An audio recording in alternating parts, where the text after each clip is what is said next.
I came out of an abusive marriage. I had gotten married really, really young. We had 3 kids together. Through my divorce process, I saw a lot that was missing within the system. And I thought, I think I can do this better. My only problem is I had 3 kids under the age of 6, and all I had was a high school diploma. So what are you gonna do? I decided at that point, I'm gonna go back to school, and I'm gonna become an attorney, and I'm gonna change how divorce is done. I'm Heather O'Connor. I own O'Connor Finley Law. We have offices throughout Massachusetts.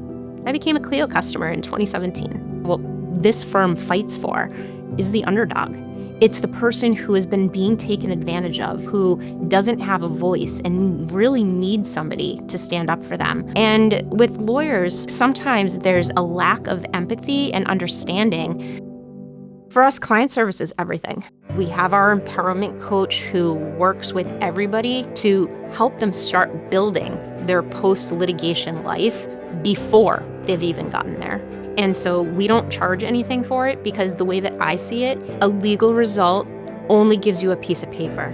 The coaching is what changes your life. When a client has gone through our empowerment coaching program, one of the things that is so incredible to watch is actually seeing them after and how they have actually empowered themselves where they now have a voice. And I think it's been such a huge, crucial part of our success and our growth because we're always looking at, if I was a client, what would I want?